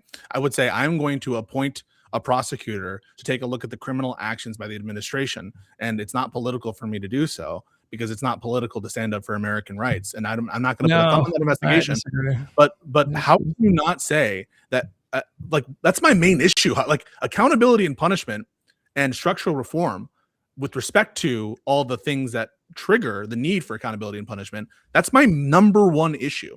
And for you to say like we should not, maybe like there's ways in which you're saying it that I would agree with. I don't actually think the president should involve himself in the day-to-day charging decisions. I agree with that. And I don't think that you should say I'm going to like put this specific officer like behind bars. I would agree with that.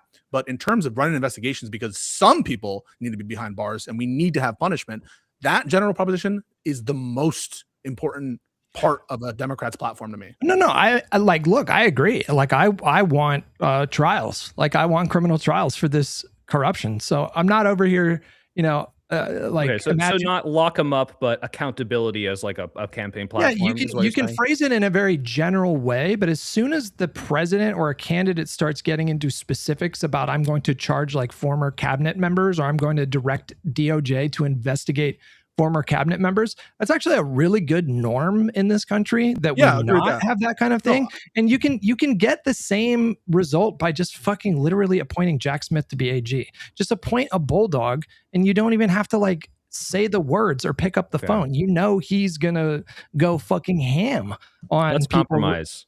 I'm okay with Democrats dog whistling about locking them all up. 100%. They should dog whistle about it. And I get behind dog whistling. I mean, as long as it's like very broad, but like it is not a good. We will restore decorum and sanity to this administration. How about that? We will hold them accountable. We will punish criminal wrongdoing within the previous cabinet. We will do that. No, I don't think you should. I don't think you should even get into specifics about the previous cabinet. I will. Hutch, you have to. Hutch, look what happened after 2000 when Al Gore's like, "Look, I don't want to divide the country," and they got away with fucking stealing. No, that you're election. not characterizing this what I'm bread saying into the correctly. Tea Party. No, I understand what you're saying. What I'm saying is, I think if you do this, they're going to get away with it again. I think, yeah, it would be cool if you don't campaign on it, but there's a thirst. If we win without it, maybe that'd be cool. I'm not sure that these people who are seeing these crimes being. It's not necessary to corrupt it in that kind of way, and that is corrupt. Do you guys even disagree that that's corrupt for the? It's corrupt. The president. It's corrupt. Well, that's why I think the pardons were corrupt of Hunter Biden. Just putting it out there. I do think it would be corrupt. Is it corrupt for the president to say we're going to go after the previous administration? Not inherently, no. What do you mean? How is that not corrupt? Like that? I feel like they did crimes. Okay, wait. Hutch, what if they did the worst crimes ever? And so we can't say anything about punishing them. We'll be like, look, guys, this country, we don't want to divide it more. Every administration is allowed to get away with it. And then after you get into office, like, rug pull, we're actually fucking going to prosecute you. Like, you're just allowed to not talk about these things during the election. No, like, how does that work? If it's coming from the president, and the president is directing DOJ to go after specific people or specific groups. That's not what we're saying. We're not saying that. I agree on that. I agree with that. No, but you said you want Gavin Newsom to say that you'll pursue accountability for the Trump administration.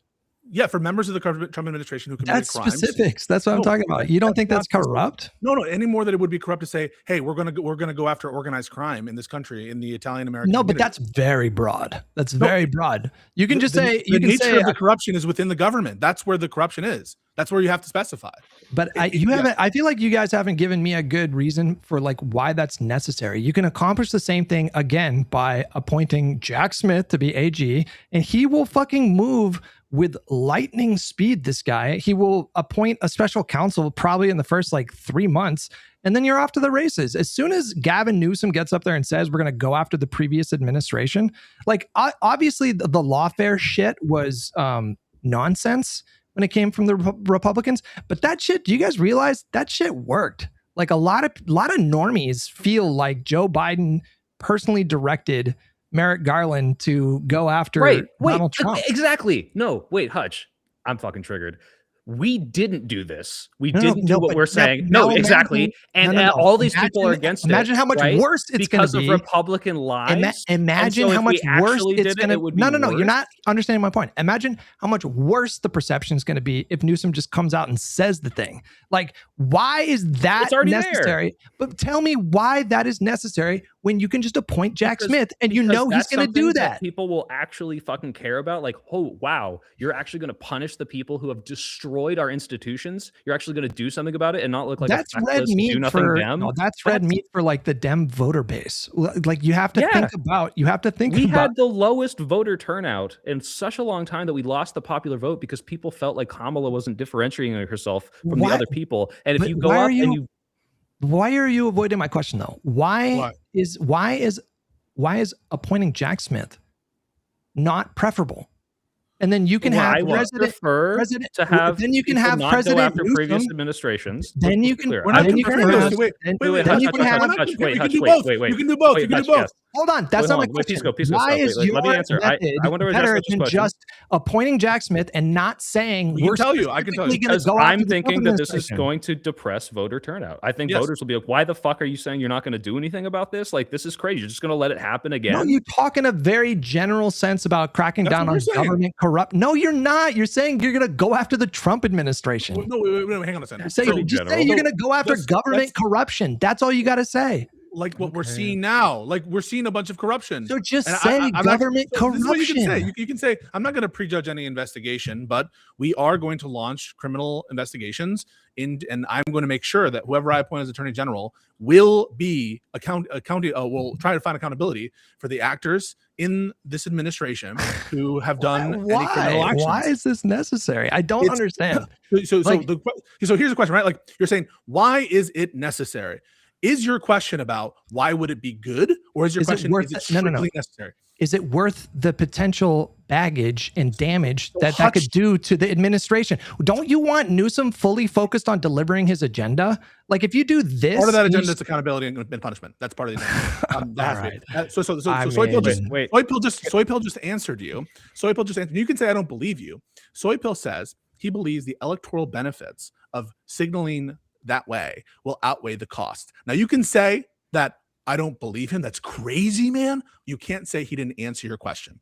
Yeah, and also, Hutch, if you had polling to show otherwise, I would change my mind. If you showed like, hey, when people talk about this depresses Democrat voter enthusiasm. Yeah, I'd be like, okay, then we should absolutely not be saying this. Like, if this increases the like, I feel like politics is too divided and it makes me not want to vote, then I'd be like, okay, you're right, this is bad messaging. But until I see that, I want the red meat. Give it to me. Well, sorry, go ahead, guy. Let me try to back up Hutch a little bit here, okay? But I think what Hutch is trying to say is, even if we don't have the public's trust, then any accountability we pursue won't lead to anything. So if the public doesn't believe that these are impartial investigations and they take it as it's just revenge from the left on the right, then we'll be right back to where we are. So first and foremost, I think what Hutch is saying is we have to reestablish that trust. And how do you do that? You separate the executive branch from the DOJ as much as possible. Once again, I think that's what Hutch is trying to say. Now, I would say if Gavin Newsom said, I'm going to quadruple the budget of the DOJ when I get in there, and I'm going to put 10 special counsels to look into corruption that happened over the last 10 years instead of just the last 4 years. And we'll look into Hunter Biden as well, or something like that. You probably win a lot of people. If you want justice served, you want to protect that. You want to protect that process as much as possible. And if the Democratic president is seen as personally directing DOJ, well, then we're just basically back to Nixon at that point, and all bets are off. That's not what we're proposing. I'm not proposing that Gavin Newsom, whoever the nominee is, or when they're president, specifically get involved in these decisions. I agree with that. I think that's a norm that should be respected. The difference is the following, and this is the last thing I'm going to have to go to a panel on Alex Preddy. The difference is the following. Suppose that Biden were asked, will it be part of your Biden or Newsom? Biden back in 2020. Let's I know that the January 6th happened in after the election, okay, but just assume it didn't. It's a hypothetical. If they ask, hey, is it a big feature of your administration to go after those who committed crimes on January 6th? How should Biden answer that question? The way that he probably did it at the time, which is like, I don't comment on these kinds of things from DOJ. That's what he said. Like it's a campaign debate. He's on stage with the Republican, and the Republican's like, listen, I don't know about that. And then they ask you, Mr. Biden, sir, would you make it a policy priority of your Department of Justice to go after those who committed violence on January 6th? Your answer would be, you're Biden, go. I just told you the answer would be what he said anytime he was asked about like any kind of involvement with DOJ. He took efforts rhetorically, and he was asked this many, many times about like Trump's trials and stuff. He always said, I'm not involved in DOJ criminal proceedings. They're an independent agency, and I support whatever kind of thing. Couldn't he say I won't prejudge? Wait. I won't prejudge any case. Pisco. Would it be okay? Pisco. Would it be okay if Gavin just said, "Look, I'm not directly involving myself. This is not my campaign priority. However, I fully support a fully funded DOJ to investigate all the corruption of the past administration and any other previous administration." That's a slightly different framing. So I think that might work, but you you don't want the president to like corrupt that process, right? Like, but he already did. Like, it's done. But Pisco, like surely you understand the potentially corrupt influence of a president personally weighing in on specifics this way. You could actually like hurt the trial. You could actually hurt the case by weighing in as a president or a presidential candidate. Not at the level that I'm talking about. No, not at the level that I'm talking about. You don't say it's because a lawyer. You don't think a lawyer for a Jan 6 person would be like, well, the president, how am I supposed to get a fair trial or whatever? They tried it with Trump. Hunter Biden tried it, and it didn't work. I mean, you really have to find like the best cases. These are hard cases to win, and the best example of that was James Comey. And unfortunately, before that motion was decided, well, actually, fortunately, because Halligan was not a real officer, and so they had to dismiss the case anyway. But I have no problem with at a policy level, right? At a policy level, which I believe this is, to say, hey, there was a lot of corruption in the previous administration. We're going to look into that. We think that there was a lot of bribery. We think that there was a lot of this and that. I actually think it's fine for a president to acknowledge empirical reality and say, I won't involve myself in the charging decisions, but I'm not going to ignore and lie to the American people. We're seeing graft, we're seeing bribery, we're seeing corruption, and my administration is going to look into it. You know what, Pisco, let's make a compromise. We can back up. We can make it more vague, more broad. Let's say we're going to drain the swamp and get rid of corruption. Okay. I think that's fine. We can run on that, right? Hell yeah. This is IRS on board. Hutch, you on board? Drain the swamp? Again. Okay, bye, Pisco. But guys, we're going to wrap up here soon too. But if you want to go see more Pisco, he's having a great debate. He's debating that idiot bodybuilder guy and some other dumbass. So go watch him to school these people on Alex Peretti. I want to keep selling you on this. Okay, this is a good norm to have in a liberal democracy. This is a really good norm to insulate the DOJ from any kind of like corrupt influence. But even if like you're preaching to the choir, I agree with you. You don't have to sell me on this. I agree. I just don't think that norm exists anymore, and we can reinstitute it after the election. I don't think we need to put it back before. No, someone's got to be. Listen, like someone has to be fighting for like a healthy liberal democracy. Like someone has to carry that torch. Okay, I feel like we need to restore sanity. Like tour was done in 2024, and I just don't think that's what people want right now. I don't think that's as electorally positive. But again, you can do all this. You can get this accountability, and you can get justice for people that were doing corrupt things in the previous administration by simply appointing a bulldog prosecutor to be the attorney general, and then you don't have to do all the rest. I don't disagree with you. Again, I don't disagree with you. I think, and maybe we because we don't have specific examples of how Newsom might do this. If you have signaling that makes the people feel heard, yeah, this is all bad stuff. Yes, this will be people who are going to be held accountable. And also, to your credit, say, but I'm not going to personally involve myself. I'm sure there's a way we can craft and make both of this happy so that we're not destroying that norm, or we can reestablish the norm and still have people feel like, hey, people are actually going to be punished for the crimes. I think there's a way forward. As long as you stress, as long as you really stress, I am not going to involve myself in the charging decisions of DOJ in any kind of, as long as you stress that. Like stress that that's of paramount importance, because it is. It just fucking is. It is. But would you grant me this? Grant me this. Most people don't even know that that's a thing. Most people don't know about that separation, and most people don't care. And so the point establishing that will matter less than people feeling heard about prosecuting crimes. No, but sorry, Guy, go ahead.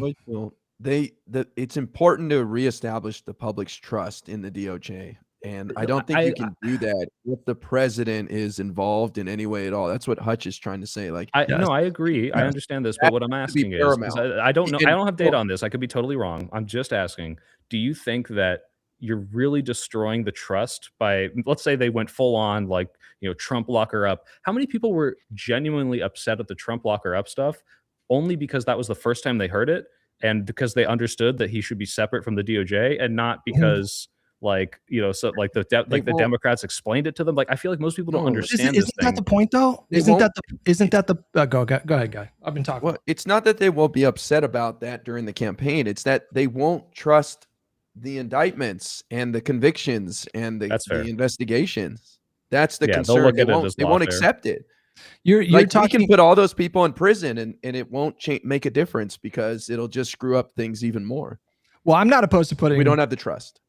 Yeah, that's an important caveat. But like the point that you were raising, Soypel, was kind of my point. Like, how many Americans at this point just think that it's normal for presidents to tell DOJ to prosecute? I can't tell you how many fucking viral tweets I've seen of people lamenting the fact that Joe Biden wasn't just like thoroughly corrupt and wasn't personally involving himself with like prosecution decisions.